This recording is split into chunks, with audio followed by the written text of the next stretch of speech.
en su rotación pacientes con este diagnóstico. Vamos a tratar de avanzar un poco de todo con respecto a las cuestiones importantes de esta enfermedad. Si queremos evaluar, bueno, lo que significa el nombre, sabemos que tiene que ver mucho con la piel, ¿no? Escleroderma, que tiene que ver con lesión a nivel de la piel. Es una enfermedad multisistémica, crónica, de causa desconocida, que se caracteriza por una fibrosis excesiva de la piel. La lesión básica es el fibroblasto, como lo vamos a ver después. Y esto también va a afectar órganos del paciente, ya sea pulmón, ya sea esófago, ¿no? Todo lo que es el tracto gastrointestinal, por ejemplo, y otras lesiones también agregadas. Es importante determinar qué tipo de esclerosis sistémica estamos manejando. Es diferente, inclusive en la evolución clínica, hablar de, por ejemplo, esclerosis sistémica y esclerosis localizada. La esclerosis localizada es lo que maneja dermato, por ejemplo, dermatología, que solamente se circunscribe a la lesión de piel, que es lo que es la morfea generalizada y la morfea lineal. Síndromes esclerodermiformes, aquellos problemas que derivan de alguna exposición, ya sea de alguna sustancia o de alguna enfermedad crónica, como por ejemplo la diabetes mellitus o alguna enfermedad como la de injerto contra el huésped, que también produce síndromes esclerodermiformes. Ya cuando nos estamos centrando en la parte de esclerosis sistémica como tal, podemos diferenciar a dos tipos, una es difusa y la otra es limitada. Es diferente hablar de esclerosis localizada, que es la morfea, a hablar de esclerosis sistémica, forma limitada. Porque ambas, tanto la difusa como la limitada, van a producir compromiso a nivel interno, que no solamente va a derivar del compromiso de piel. La asociación clásica de la esclerosis sistémica forma difusa es su asociación con el anti-CCL70, que es la topoisomerasa, que es uno de los anticuerpos ENA, ¿no? Que forman parte del espectro de los anticuerpos antinucleares.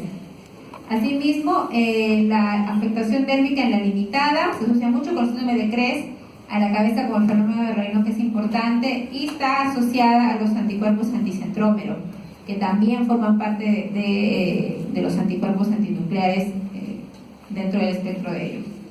Hay una forma clínica muy interesante, pero que nosotros casi no vemos, pero que se ha reportado, electrosistémica sin afectación dérmica, donde va a haber anti-CCL70, va a haber compromiso pulmonar, por ejemplo, o también puede haber compromiso esofágico, con alguna biopsia de este tracto gastrointestinal, donde se va a poder evidenciar lesión esclerodérmica más un anticuerpo positivo, pero en piel no vamos a encontrar externamente lesiones evidentes. Otro es la asociación clásica y bastante frecuente con lupus, que forman los síndromes de overlap, o con miopatía inflamatoria o con la misma artritis. O sea, quiere decir pacientes con artritis reumatoide más esclerosis sistémica, o lupus más esclerosis sistémica. Y también aquel espectro que forma parte de la enfermedad indiferenciada del tejido conectivo. Es importante determinar la diferencia entre uno y otro, justamente como comentábamos por la clínica. Sabemos que la afectación, una es difusa, la otra es localizada. La afectación básicamente va a ser, en difusa va a ser la zona proximal y distal, ambas de todos los miembros, ya sea superior o inferior, va a haber compromiso en cara, y la diferencia con la localizada es que va a haber lesión o compromiso en tronco, cosa que no tiene la localizada, ¿no? La localizada es de codos para abajo, no hay lesión de codos para arriba, puede haber en cara, pero no hay en tronco. Además, sabemos que el fenómeno de Raynaud puede preceder años a la forma localizada, ¿no? Pero generalmente en la forma difusa se presenta en el mismo momento. La afectación visceral más importante en el compromiso difuso es la lesión, digamos, en pulmón, que tiene que ver con la fibrosis pulmonar. El compromiso en la localizada tiene que ver con la hipertensión pulmonar, más que con la lesión a nivel del tejido pulmonar en sí. En la forma difusa se puede presentar crisis hipertensivas, vasculorenales, inclusive en aquellos, y más aún, mejor dicho, en aquellos pacientes que por algún motivo usan corticoides. Y ustedes seguramente han visto en la clínica o en la hospitalización, paciente con esclerosis sistémica forma difusa, más un overlap con lupus, por ejemplo, que necesita usar un corticoide. Para evitar las crisis renales tenemos que usar un IECA. Compromiso gastrointestinal, compromiso cardíaco. La forma localizada tiene mucha asociación, además de hipertensión pulmonar, también con cirrosis biliar primaria. ¿no? Anticentrómero, clásico con Raynaud, más una esclerosis sistémica de forma limitada, más cirrosis biliar primaria durante el tiempo de la evolución. Sabemos que la capilaroscopía va a ser bastante frecuente cuando hablamos de la difusa, y los anticuerpos disnucleares, la diferencia viene a ser de las dos, ¿no? Antitopoisomerasa y anticentrómero. La prevalencia es de 19 a 75 por 100.000 habitantes, está ahí la incidencia, es más en mujeres, obviamente, y se va a presentar un pico entre 30 y 50 años en la época donde los pacientes, generalmente las mujeres son fértiles y los pacientes son productivos, ¿no? Hay etnias donde se ha evidenciado gran cantidad de esclerosis sistémica, que es poco usual, donde nos hace pensar que de hecho hay un compromiso genético. Los factores genéticos asociados y demostrados son estos marcadores del HLA, C4 también, agregación familiar del 15%, no solamente con esclerosis sistémica, sino con otras enfermedades también difusas del tejido conectivo, y los microorganismos que también pueden despertar la cascada inflamatoria con lesión y con incremento de fibrosis es los citomegalovirus y el parvovirus B19. Dentro de las toxinas que pueden producir, ¿no? Signos o síntomas parecidos a la esclerosis sistémica, están ahí todos los componentes orgánicos, ¿no? Y también inorgánicos que pueden producir este tipo de compromiso. Y si queremos hablar de la fisiopatología, vamos a determinar, como dice en este cuadro, lesión vascular, básicamente con proliferación e hipertrofia, que va a producir hipoxia a nivel de los tejidos, y eso produce a la larga, por ejemplo, el fenómeno de Raynaud, que está en la manito de arriba. Va a haber liberación de radicales libres, de mediadores vasoactivos, que todo va a decantar finalmente, además de la hipoxia, a lo que vemos al final de esto, que es fibrosis. La forma de compromiso en esclerosis sistémica va a ser diferente, por ejemplo, a otras enfermedades difusas como lupus, por ejemplo, ¿no? En este caso, la fibrosis nos demanda hipoxia, nos demanda inclusive en algunos grados necrosis. Por eso es tan difícil manejar la esclerosis sistémica. Es una de las enfermedades donde no tenemos mucho éxito hasta ahora, ¿no? Inclusive el lupus se puede manejar, pero lesiones en esclerosis sistémica con lesiones dérmicas, difusas, progresivas, rápidas, inclusive usando ciclofosfamida o algún biológico, no se pueden frenar. Vemos además cómo es el papel celular con la formación de anticuerpos, que estamos ahí el involucrar lo que es la presentadora de antígenos, célula T, célula B, con que esto también además aumenta la cascada inflamatoria y la producción de citoquinas que va a activar a los fibroblastos.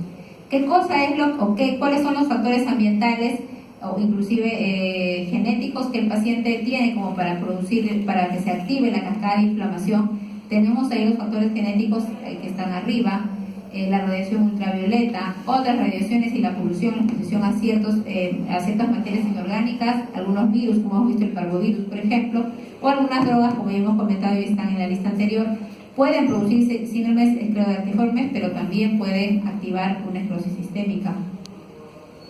La fibrosis es el tema más importante en este tipo de compromisos, pero sin embargo también vemos que las interleuquinas intervienen mucho, por eso nosotros ya podemos estar usando algunos biológicos para poder tratar de manejar básicamente el compromiso pulmonar y el compromiso de piel, que puede ser muy severo y muy rápido. Vemos que hay injuria tisular con daño endotelial, ¿no?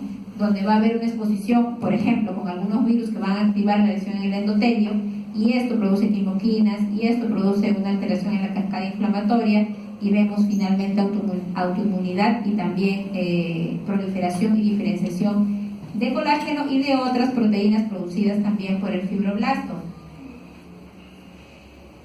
La patogenia más o menos se relaciona, como estamos comentando, ya lo hemos visto en gráficos anteriores, ¿no? Predisposición genética, algunas infecciones o factores ambientales, que finalmente va a llevar a activación de células, anticuerpos, citoquinas, lesiones vasculares, por eso el Raynaud es tan importante, y la hipertensión pulmonar, por ejemplo, toda la cascada de lo que es compromiso endotelial y vascular es mucho más fuerte en la esclerosis sistémica en forma limitada que en la difusa. Por eso tenemos más Raynaud, tenemos más hipertensión pulmonar. Y bueno, va a haber activación y crecimiento de fibroblastos y fibrosis finalmente. Entonces, ¿cuáles son las manifestaciones clínicas en estos pacientes? Es fenómeno de Raynaud, Hay lesiones cutáneas donde el paciente casi no tiene pliegue en la palma de la mano, casi no se ven las arrugas. Podemos pensar que la paciente tiene, no sé, 30 años, pero en realidad tiene 60. Lesiones musculoesqueléticas que no tienen que ver tanto con la artritis, que también se puede dar, sino con la limitación que tiene a la fibrosis de la piel, existiendo, por ejemplo, síndrome de túnel del carpo por atrapamiento del nervio mediano, también tendinitis flexoras a repetición, porque hay atrapamiento de los tendones flexores, etc.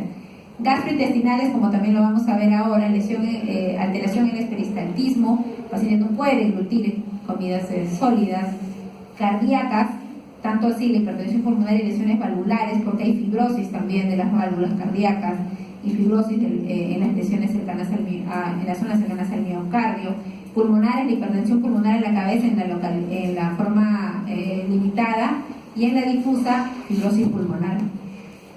Hay también lesión endoexocrina, que lo vamos a ver ahora, y la enfermedad maligna está muy asociada a esclerosis sistémica. Nosotros tenemos tanto miopatías inflamatorias como esclerosis sistémica, son enfermedades muy asociadas a problemas oncológicos. Y los problemas neurológicos, donde también puede haber vasculitis a nivel del vaso vasorum de los nervios periféricos, o también neurológicos por atrapamiento, como comentábamos, el túnel del carpo. Entonces, el Raynaud es una manifestación inicial en el 100% de las formas limitadas. Imagínense, podemos tener pacientes con Raynaud años, Raynaud primario, le hacemos todos los chequeos y no encontramos nada más que solo Raynaud.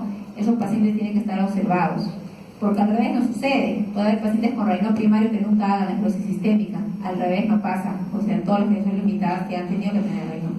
En el 70% de las formas difusas nada más, ¿no? Hay un 30% que nunca lo han hecho.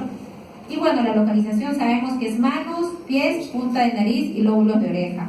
La provocación es el frío, las vibraciones, inclusive el estrés emocional. Y yo quiero acá hacer un hincapié, solamente un paréntesis, que en mi época, cuando yo era alumna, o sea, hace 1000 años, los maestros, nadie creía que el estrés emocional podía aumentar las interleuquinas, podía inclusive provocar alteración a nivel celular. Y ya ahora sí se ha comprobado. Ya hay estudios muy importantes donde las interleuquinas se movilizan mucho con el estrés emocional, tanto para cualquier enfermedad autoinmune, inclusive la respuesta al huésped. Entonces, un estrés emocional también puede provocar compromiso a nivel de la vasculatura. Las fases son 3, ¿no? Palidez, cianosis y enrojecimiento. Para que uno presente Raynaud tiene que tener por lo menos 2 de 3. En la cutánea tenemos 2 fases que también son interesantes. Una es la fase edematosa, que es lo que se conocía antes como turgente, manos turgentes, donde va a haber manos con aumento de volumen y los dedos van a ser blandos, no son duros, todavía pueden hacer pliegue, pero están aumentados todos en volumen. Es la fase inicial, cuando recién se está provocando la lesión, la fase inflamatoria aguda de la zona de la dermis. Ya cuando pasa un tiempo que no está determinado, pueden ser 6 meses, pueden ser 5 años, ya comienza a existir la fase atrófica, que si ustedes ven bien en esta zona, en este gráfico, aquí por ejemplo, uno lo ve en blanco, pero esto es y los dedos, las uñas inclusive pueden estar cayéndose porque hay mucha presión de la zona dérmica, con un estiramiento marcado, sin pliegue, y se provoca la llamada esclerodactilia. Entonces sucede que va a haber úlceras digitales, puede haber, como estamos viendo en la foto de arriba, necrosis. La necrosis generalmente en una esclerosis sistémica de inicio se debe a un Raynaud severo, ¿no? Así como se ha puesto el dedo violáceo, negro, y de repente ya no regresó a ninguna otra fase, ¿no? Por eso el paciente se le instruye que tiene que usar guantes, no tiene que estar expuesto al frío. Porque si siempre existiera el cambio de fases y rápidamente se recuperaría la vasculatura, no habría problema, pero pasa lo que está pasando ahí, no siempre sucede. Entonces se puede quedar como tal necrosis y caída del dedo, del pabellón auricular, etcétera, de lo que haya tenido el problema del Raynaud. Tenemos también pacientes que tienen calcinosis, que es aquí, puntitos, aquí también, ¿no? Y sus úlceras digitales, obviamente por compromiso en la zona distal de la vasculatura. En las lesiones de piel, sabemos, tanto la limitada como la difusa tienen compromiso en cara, ¿no? El compromiso para diferenciar una de otra tiene que ver con el codo hacia arriba, tiene que ver con el tórax y abdomen, pero en cara pueden tener ambas. Entonces hay una disminución de la apertura oral. Nosotros medimos también la apertura oral y vamos midiendo cada vez que el paciente viene a la consulta, cada 3 meses o cada 6 meses, para ver cómo ha ido evolucionando. También tenemos las telangiectasias, que es lo que ustedes ven ahí en la mucosa, ¿no? Y también lesiones con úlceras en las manos. El paciente finalmente en su mano tiene cleodactilia marcada y tiene lesiones también ulcerosas. En la musculatura vamos a tener que hay artralgias, puede haber rigidez matutina, puede haber artritis simétrica. La resorción ósea se da por la compresión o la falta de circulación a nivel distal. Eso puede provocar lesiones distales, ¿no? Por ejemplo, aquí la zona aquí, donde está la puntita, hay una lesión en la fase final de la falange. Hay engrosamiento de vainas tendinosas, hay mucha tendinitis palmar, mucho compromiso de fascitis plantar, porque no va a haber ya tejido, casi todo es fibrosis y eso comprime las zonas tendinosas y nervios, ¿no? La calcinosis subcutánea que hemos visto, ¿no? Que son como lesiones blanquecinas, que si uno los aplasta o le hace punción salen como una tiza, es depósito de calcio extra óseo, ¿no? Por compromiso inflamatorio persistente. La debilidad muscular también puede existir, distal y proximal, y hay una osteopenia como una enfermedad crónica autoinmune, como pasa en la artritis reumatoide. La tercera manifestación más común es la manifestación gastrointestinal. Hay una alteración en el peristaltismo, porque así como la piel se altera con la producción de fibrosis, igual el intestino, ¿no? Va a haber alteración y puede haber síntomas de reflujo gastroesofágico. El paciente tiene una plenitud gástrica precoz con compromiso en estómago, hay mala absorción intestinal, hay estreñimiento, puede haber pseudoobstrucción, porque todas las zonas de las zonas de las mucosas, inclusive la musculatura, se altera. En el compromiso cardíaco, ¿no? Cuando hay lesiones de tanto valvulares, inclusive de la pared muscular del corazón, puede haber insuficiencia cardíaca congestiva, bloqueos, arritmias, haber pericarditis también, fibrosis parcheada, que es lo que provoca lesión a nivel de la musculatura cardíaca, ¿no? Vasoespasmos coronarios, como pasa en el Raynaud, en vez de que sea en la mano, es en coronarias, ¿no? Hay vasoespasmos coronarios, hay angina, hay hipertensión arterial y lo que ya sabemos que es la hipertensión pulmonar, que es lo que se da en la principal causa de mortalidad en estos pacientes, en el compromiso pulmonar, cualquiera que fuera la causa, ya sea hipertensión pulmonar o fibrosis. La fibrosis pulmonar intersticial en un paciente con fibrosis sistémica se asocia con fibrosis sistémica forma difusa, con anti-CCL70, ¿no? Que es la topoisomerasa. Afectación pulmonar restrictiva también por la piel, comprime la zona también de la caja torácica y también va a tener esos problemas el paciente. Puede haber alveolitis, porque así como hay Raynaud, como hay compromiso coronario, también puede haber compromiso en los vasos de la zona alveolar. Hipertensión pulmonar grave, ¿no? Que pueden llevar al cor pulmonar. Y obviamente es un paciente que no va a tener una buena caja torácica por la limitación de la compresión de la piel, va a tener compromiso fibrótico y puede sobreinfectarse rápidamente. Entonces se sobreinfecta y generalmente fallecen por neumonía, ¿no? El compromiso renal fue la primera causa de muerte hace muchos años, porque se pensaba que la esclerosis sistémica tenía la misma característica que el lupus. Entonces muchos maestros, te hablo de hace 1000 años, usaban mucho el corticoide también para el manejo de algunos compromisos. Por ejemplo, una alveolitis por necrosis sistémica, o por ejemplo artritis en necrosis sistémica, usaban prednisona o corticoides. Luego se dieron cuenta que el paciente le iba peor, porque hacían crisis renales como respuesta al uso de corticoides, porque la vasculatura era demasiado sensible en lo que es la expresión de las moléculas del endotelio, que el corticoide rápidamente provocaba vasoespasmo. Entonces esto se mejoró con el uso de IECAS. Entonces si un paciente va a necesitar corticoides, siempre vamos a usar cualquier IECAS, el que mejor nos va, para evitar que este paciente haga crisis renal. Compromisos, ¿no? que también se asocian, por ejemplo el Sjögren, ¿no? Se asocia un Sjögren secundario, así como pasa con la artritis. Puede haber hipotiroidismo, que es una enfermedad autoinmune también. Y la enfermedad maligna, que a nosotros nos llama mucho la atención, es que tenemos que hacer un seguimiento principalmente en la cabeza, carcinoma de pulmón. Como este compromiso es más, digamos, de partes periféricas de la zona de la compresión y vasculatura muy pequeña, tenemos más compromisos por compresiones neurológicas. No se ha reportado evento del sistema nervioso central. Como nada en medicina es absoluto, quién sabe, por ahí hay reportes, pero que no ha habido un acuerdo para poder pensar que afecta en especial, como pasa el lupus, por ejemplo. Los compromisos neurológicos van más a neuropatías por compresión, túnel carpiano, parálisis parestésica, neuropatía del trigémino, parálisis faciales. Puede haber disfunción autonómica subclínica o defectos sensoriales periféricos por compromiso, obviamente, de la musculatura. Los síndromes de overlap, que suceden con mayor frecuencia cuando hablamos de esclerosis sistémica, tiene que ver, por ejemplo, con lupus, más esclerosis sistémica, artritis reumatoide, más esclerosis sistémica, síndrome de Sjögren, más esclerosis sistémica. Nosotros tenemos lupus o SAF, ¿no?, con esclerosis sistémica, que se pueden presentar también con cuadros psiquiátricos, síndrome confusional, más asociado al lupus que la esclerosis sistémica, cefaleas, crisis comiciales, las polineuropatías y las vasculitis. Cuando vemos con artritis reumatoide, por ejemplo, es más frecuente la vasculitis, ¿no?, y la neuropatía periférica. Y cuando vemos con síndrome de Sjögren, también hay mucha vasculitis y neuropatía axonal periférica. La neuropatía periférica, que le da más el compromiso autoinmune, que no es esclerosis sistémica, sino la artritis, el síndrome de Sjögren o el lupus, como están asociados los dos, se pueden presentar con mayor frecuencia porque lo vemos muy frecuente en los overlap. Entonces, ¿cómo es el diagnóstico? En realidad, para nosotros, para muchos médicos en general, es difícil llegar a un diagnóstico cuando es una fase temprana.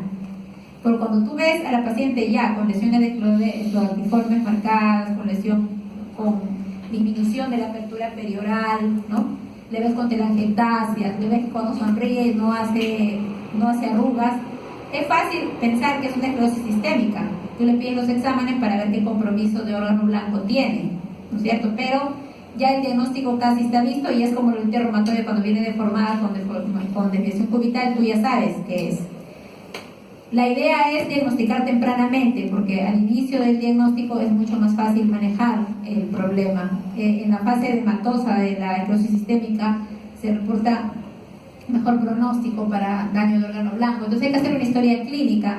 La historia clínica se basa en los síntomas que tenga el paciente. Importante, si yo estoy pensando, quiero pensar qué es eso, desde cuándo tiene el Raynaud, ¿no?, la descripción del Raynaud con la coloración violácea, la coloración rosada, la pálida, cómo ella se alimenta, si es fácil para ella consumir sólidos, si el sólido lo tiene que mezclar con agua porque le es muy difícil, o por ejemplo que siente que las manos están limitadas, ¿no?, desde cuándo las siente, la tos, disnea, que es el compromiso pulmonar que también puede tener el paciente.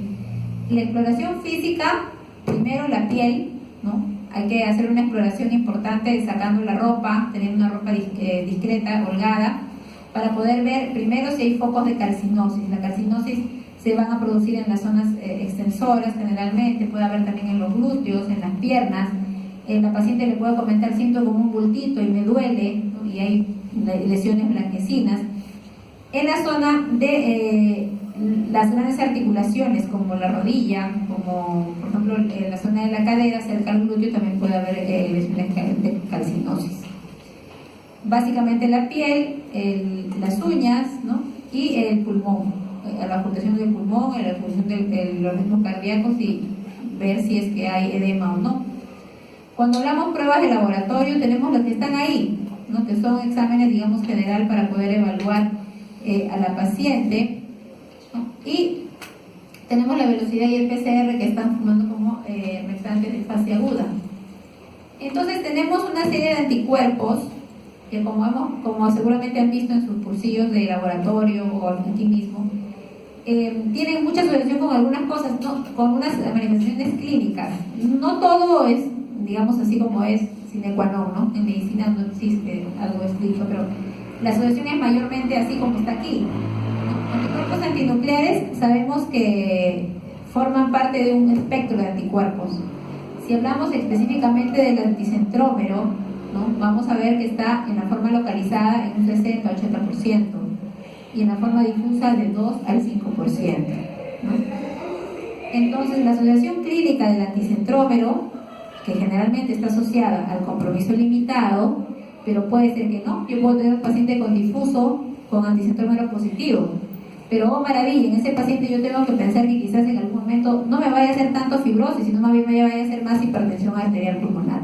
La asociación de hipertensión arterial pulmonar tiene que ver más con el anticentrómero que con el hecho mismo de la clínica, ¿no? Ambas cosas pesan, pero más el anticuerpo. El topoisomerasa, por ejemplo, tenemos que en el 20-40% se asocian con difusa y con limitada otro porcentaje. El anti-CCL70 no solamente nos marca el compromiso del pulmón para fibrosis, nos marca que ese paciente va a tener un compromiso de piel extenso y severo. Por lo tanto, yo tengo que estar midiéndole el skin score, que es el score de evaluar el pliegue de la palma de la mano, el pliegue de los brazos o del mismo abdomen o tórax.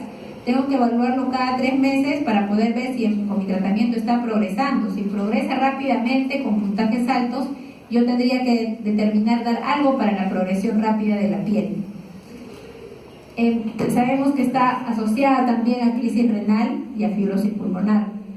Cuando hablamos del RNP, que es también otro marcador dentro de los extractables, vamos a ver que la localizada tiene un 5 a 10% que se asocia con RNP, que es el tipo 1, y el RNP tipo 3 está con la difusa, unos 5 a 15%, y en la difusa, en el tipo 3 está asociado con compromiso del pulmón y severo compromiso gastrointestinal. También tenemos otro tipo de anticuerpos, que ya no es el CCL70, sino el PM, que también tiene un patrón nucleolar, que está asociado a la localizada, donde también hay compromisos. Ya son pequeños ya, no, digamos, no tiene tanto impacto como lo tiene el CCL70 y el anticentrómero. Y el RNA polimerasa se asocia también al compromiso de piel, la crisis renal, ¿no? Por ejemplo.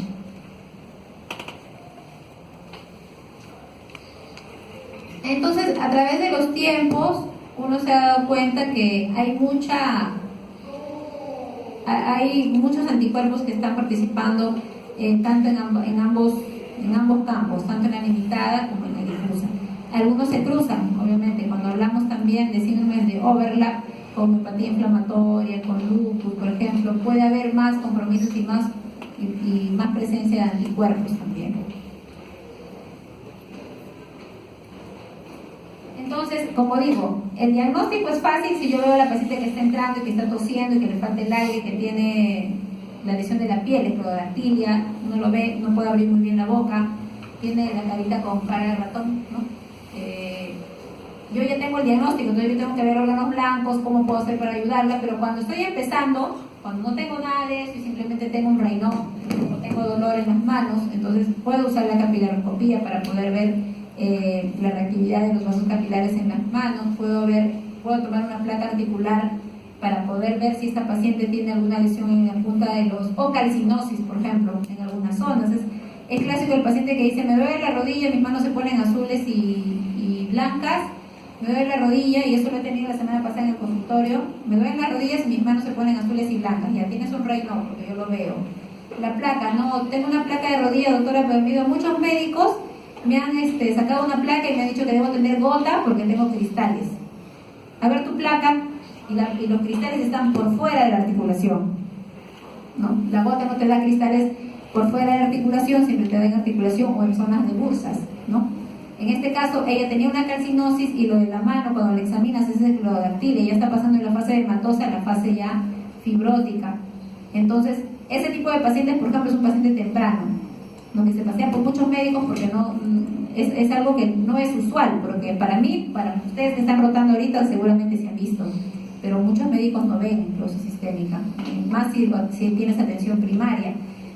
También tendríamos que evaluar la deglución, la manometría esofágica, estudios varitados para ver cómo está el esófago en lo que es todo su contorno, EKG, ecocardiograma, su tomografía de tórax para ver si hay EPID, ecografía abdominal para ver cómo está el hígado, ¿no? Porque puedo tener un paciente con localizada que me está haciendo ya la cirrosis renal primaria. Resonancia magnética cerebral, si tengo alguna sospecha de que el compromiso neuropático, neurológico pueda ser del sistema central. Electromiografía para poder evaluar compromiso periférico.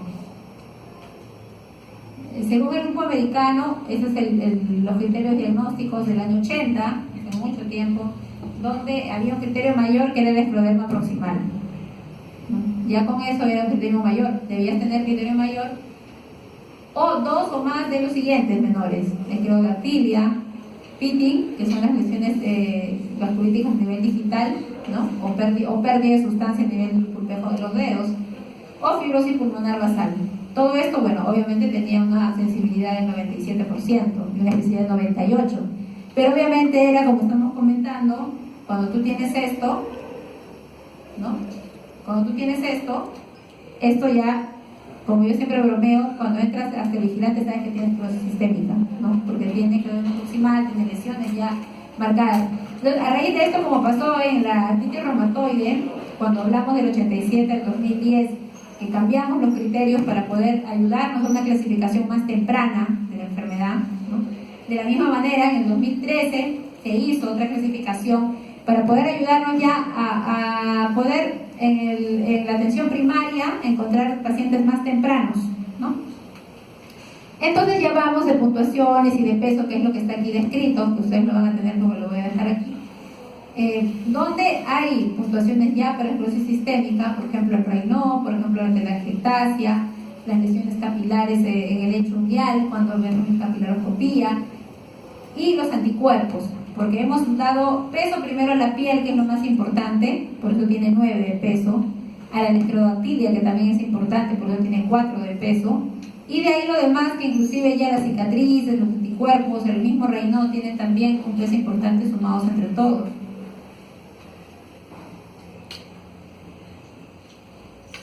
Entonces, tenemos la esclerosis sistémica, es de las enfermedades que nosotros manejamos, que no nos ha dado muchas alegrías en el tratamiento. Inclusive la artritis reumatoide, el lupus se puede manejar muy bien. En esclerosis sistémica hasta ahora no hay un tratamiento establecido que nos ayude en demasía a poder mejorar la calidad de vida del paciente. Primero es el cuidado de la piel, ¿no? Que uso de bloqueadores solares, pues sabemos que la radiación ultravioleta, como hemos visto al inicio, también activa la enfermedad, de hidratantes también. Para las úlceras cutáneas, cuando hay un compromiso, por ejemplo, marcado con un Raynaud severo, podemos usar Bosentan o aspirina.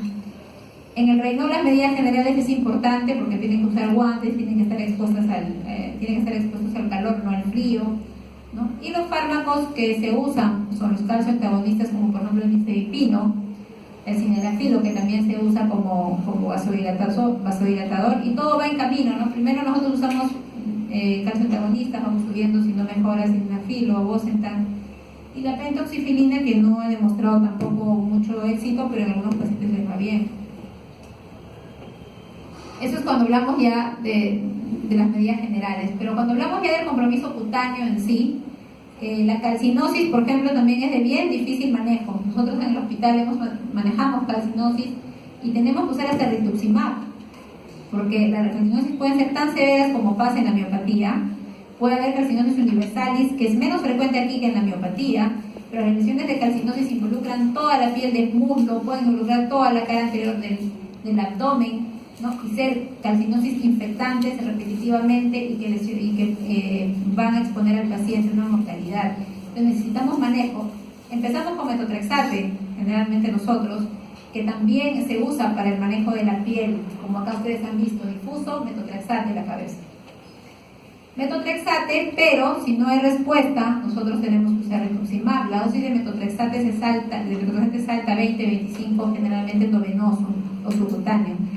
En el Raynaud, como ya hemos comentado, vasodilatadores, calcioantagonistas, cinelafilo, Bosentan, de acuerdo a cómo se va respondiendo.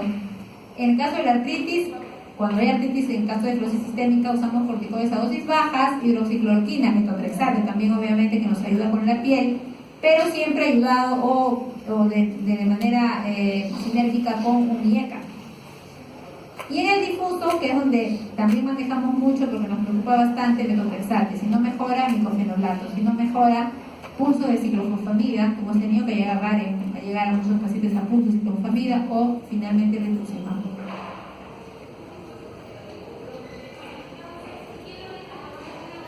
Entonces, el manejo va a depender mucho de qué cosa es lo que estamos hablando, porque cuando hablamos de extensión dérmica, estamos hablando de forma difusa. ¿Qué es en la forma difusa? Donde tenemos que usar metotrexate, micofenolato, ciclofosfamida, de acuerdo a cómo responde, hidroxicloroquina.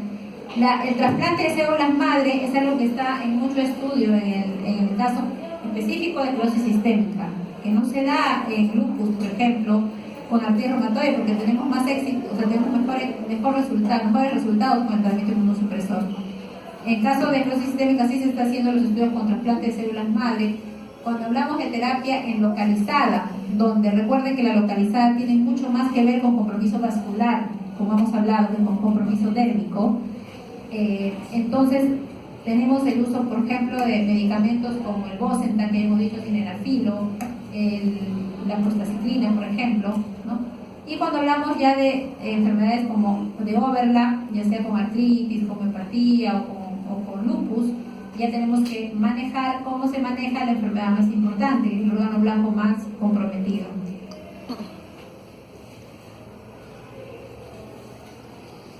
También podemos tener pacientes con miositis, donde se tiene que usar corticoides a dosis bajas, metotrexate también, en la pericarditis AINES, tanto en compromiso pulmonar, en hipertensión pulmonar también usamos Bosentan o sildenafilo, de acuerdo a cómo va el paciente, y ciclofosfamida, micofenolato, metotrexate en el compromiso de miocardio, con lesión de miocardio. En la sequedad bucal tampoco no tenemos buena respuesta, pero se puede usar pilocarpina. El reflujo gastroesofágico se maneja obviamente como tal. Bueno, nosotros también lo podemos manejar, pero es visto o evaluado por gastro. El pulmón, cuando ya hablamos de compromiso fibrótico con una fibrosis pulmonar marcada, tenemos que usar ciclofosfamida, como sucede en cualquier EPIT, y las vacunas que ya sabemos de neumococo y gripe, ¿no? En el riñón, cuando hay compromiso de riñón, siempre procurar usar menos corticoides con protección de IECAS. Antes usaba mucho en el arsenal terapéutico la D-penicilamina y la colchicina, que es lo que vamos a ver en nuestros pacientes antiguos. Sin embargo, ya se demostró que la D-penicilamina, por ejemplo, se usa y es buena cuando estamos en la fase edematosa de la enfermedad, en la fase inicial. Cuando ya tenemos un compromiso mayor, en realidad vamos a tener que usar metotrexate o micofenolato. Entonces, como estamos viendo, más o menos ya podemos intuir que el peor pronóstico lo tiene la forma difusa. La forma limitada tiene un buen pronóstico, solo el 10% evoluciona en hipertensión pulmonar. La supervivencia a los 10 años es 75%, ¿no? Y a los 5 años 90%.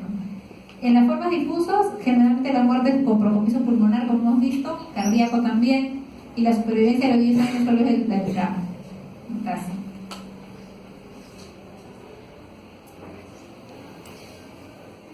Entonces, como pasa en todas las enfermedades autoinmunes, nosotros no podemos saber la etiología porque es desconocida en todos. Hay una interacción importante entre la genética y los factores externos ambientales que nos va a producir el inicio de la cascada inflamatoria. La relación familiar que existe en la esclerosis sistémica es casi la misma que existe para lupus o para artritis reumatoide, ¿no? Siempre va a haber una predisposición en la familia. Pero a diferencia de lupus o de artritis, por ejemplo, que tienen un poco más de similitud en su fisiopatología, digamos así, en la esclerosis sistémica la fisiopatología se está dirigiendo más a la parte fibrótica, inclusive fibrótica no solamente extravascular, sino también en los mismos vasos. Por eso hay una diferencia tanto en la limitada como en la difusa. Distinguimos los dos tipos, tanto en la difusa como en la limitada es importante la presencia de los anticuerpos. Yo puedo tener una difusa clínicamente, inclusive con todo, menos con antitopoisomerasa también, porque no es que necesito el antitopoisomerasa para diagnosticarla, pero ese paciente probablemente tenga un mejor pronóstico que el que tiene antitopoisomerasa 1 positivo. El fenómeno de Raynaud, la manifestación inicial en la mayoría de los pacientes, hemos comentado que el 100% de pacientes con limitada van a tener Raynaud primero. Y la afectación visceral hay que tener en cuenta sobre todo el pulmonar y cardíaca, que van a condicionar el pronóstico. No es lo mismo detectar un paciente solo con compromiso de piel, por ejemplo esta paciente, ¿no? que la ha detectado recién iniciada, que es el sueño de todo reumatólogo tener una paciente tan de inicio, yo le pido no tiene ningún problema pulmonar, no se cansa, no tose, pero yo le pido su tomografía. Eso me va a decir a mí cómo es el pronóstico. Las manifestaciones neurológicas que afectan el sistema nervioso central están relacionadas más que todo cuando hay síndrome de overlap, porque hemos comentado que solo puro es muy raro que exista un compromiso central neurológico, más en aquellos pacientes que tienen overlap con otras enfermedades. Y el tratamiento, ¿no?, está dirigido no a curar la enfermedad, sino a mejorar los síntomas, porque estos pacientes sufren mucho. Es una lesión, es una enfermedad que ectoscópicamente daña mucho al paciente emocionalmente también, porque se ve, se observa. Hay lesiones de calcinosis, lesiones de piel, necrosis, hay mucha limitación en la movilidad de las articulaciones por las lesiones de piel y la calcinosis. No sé si tienen alguna pregunta.